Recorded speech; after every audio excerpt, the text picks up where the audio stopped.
January 22nd, 1879. 150 men on a hill watch as 4,000 Zulu warriors moved toward them. Southern Africa, 1879. The British Empire, at the height of its power, was pushing deeper into Zululand. On paper, it looked simple: a modern imperial army, armed with rifles and artillery, against an African kingdom whose warriors carried spears and cowhide shields. In London, the war was expected to be quick and decisive. But on the ground, things were very different. The Zulu kingdom, under King Cetewayo, was no primitive backwater. Its army was disciplined, well-organized, and experienced. Zulu regiments, the Impi, had been forged through years of warfare. They could move fast, fight hard, and coordinate large attacks with terrifying precision. The British commanders underestimated them. They would pay for that mistake in blood. On the morning of January 22nd, 1879, at a lonely camp beneath a rocky hill called Isandlwana, a Zulu army launched a devastating surprise attack. By the end of the day, more than 1,300 British and colonial soldiers lay dead. It was one of the worst defeats the British Empire had ever suffered. Survivors fled in all directions, some heading toward the nearest outpost on the frontier, a tiny mission station and supply depot called Rorke's Drift, and the Zulu Reserve Force. Thousands of warriors who had not even been fully engaged at Isandlwana was now moving in that same direction. Their next target was that little station. On the evening of January 22nd, 1879, Rorke's Drift was preparing for what should have been a quiet night. The outpost was not meant to be a fortress. It was a mission station turned supply depot with a small hospital and storehouse. Around 150 men were stationed there, mostly soldiers of the 24th Regiment of Foot, a few colonial troops, and some civilians. Most of them had no idea that, just a few miles away, the Empire had suffered a disaster. Then the survivors of Isandlwana began to arrive. Exhausted men, some without weapons, came stumbling in with the news. The main British force had been destroyed, officers killed, camp overrun. A Zulu army, 1,000 strong, was somewhere out in the hills, and it was moving fast. The men at Rorke's Drift understood what that meant. They were next. The defense of Rorke's Drift began not with gunfire, but with an argument. In nominal command was Lieutenant John Chard of the Royal Engineers, an officer more used to building bridges and fighting battles. With him was Lieutenant Gonville Bromhead of the 24th, and an older veteran, Acting Assistant Commissary James Dalton.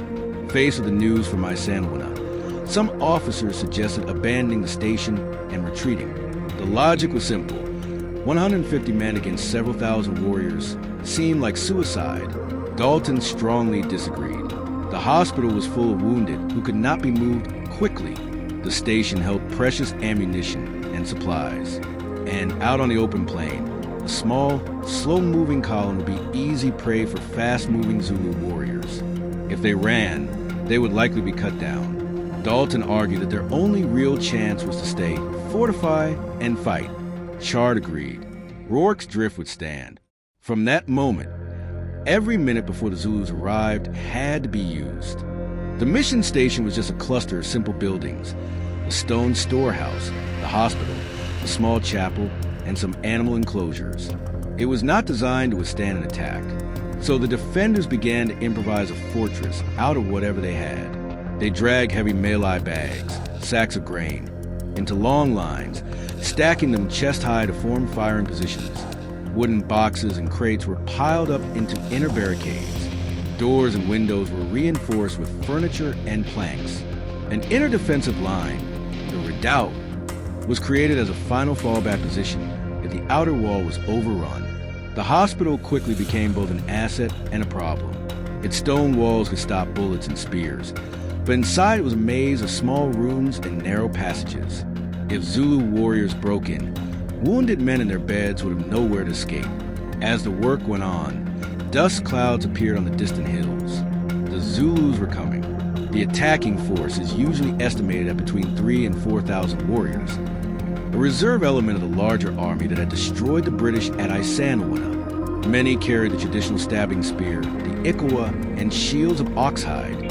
Some also had captured rifles, but no artillery. Around 4 o'clock in the afternoon, Zulu skirmishers came into range. The defenders opened fire.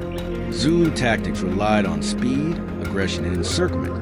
The famous Horns of the Buffalo Formation, designed to surround and crush an enemy. At Rorke's Drift, the tight ground and man-made obstacles limited those tactics, but they didn't remove the danger. Wave after wave of warriors surged forward, probing the walls, looking for a weak spot, a low section of mealie bags, a gate not fully secured, a corner that could be rushed. Behind the barricades, the British and colonial soldiers fired in controlled volleys with their Martini Henry rifles. These weapons were powerful and lethal, but they needed calm, practiced hands to load and fire under pressure. As the light faded, the main focus of the attack shifted to two places: the northern wall and the hospital. Inside the hospital, the battle became a series of desperate, close-quarter sieges. Wounded men lay in their beds as Zulu warriors hacked at doors and smashed holes through the wattle-in dog walls. Defenders fought room by room, using mattresses, tables, and wardrobes to barricade doorways. When one position was about to be overrun, they would fall back to the next room, often dragging patients with them. Here, men like Private Henry Hook and Private John Williams became central figures. Williams, with a small group of soldiers, began smashing holes through the internal walls, creating escape routes from one room to another.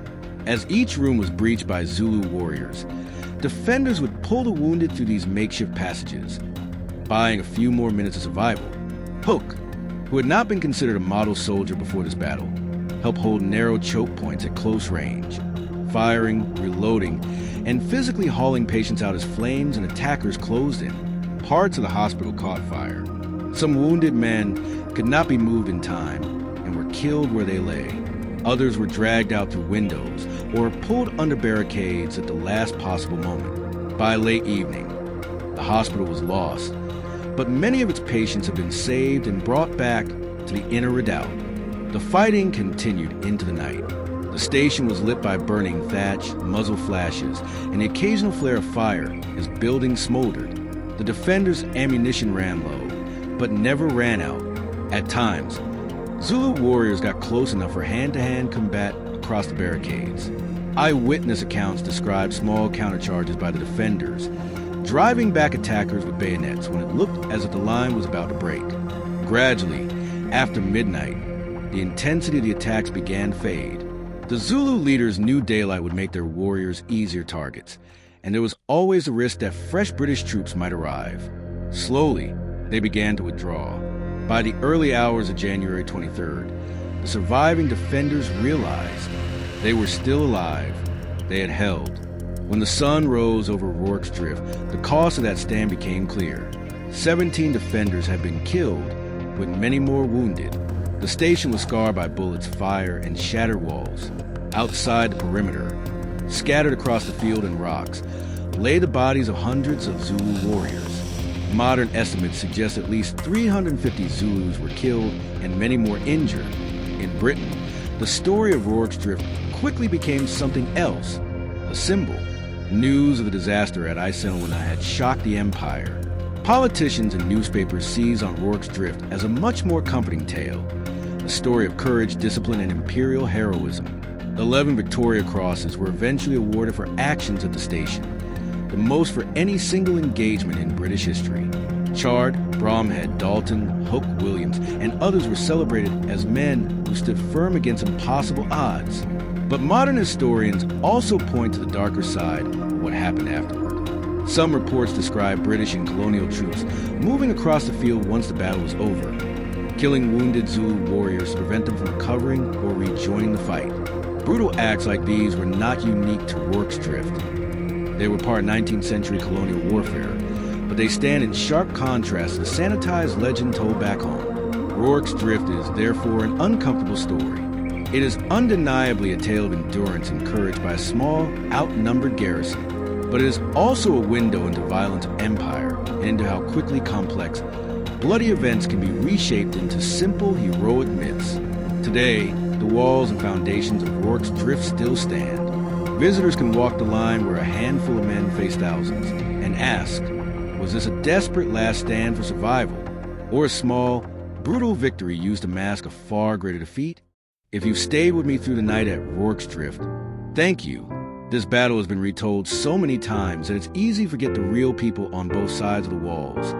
The Zulu warriors and the small British garrison trying to survive hour by hour. My aim here on Cyber-Theo is to go past the legend and look at what actually happened and why it still matters. If this helped you see Rorke's Drift in a new light, please take a moment to hit the like button. It really does tell YouTube that serious history is worth recommending. I'd also like to hear from you in the comments. Do you think Rorke's Drift deserves its reputation as an against all odds last stand, or has the legend grown larger than the reality? And which battle, campaign, or historical mystery would you like to see covered next? If you enjoy detailed source-based history like this, from forgotten battles to dark corners of the past, consider subscribing to Cyber-Theo. That way you won't miss the next deep dive. Thanks for watching, and I'll see you in the next story. He wasn't real.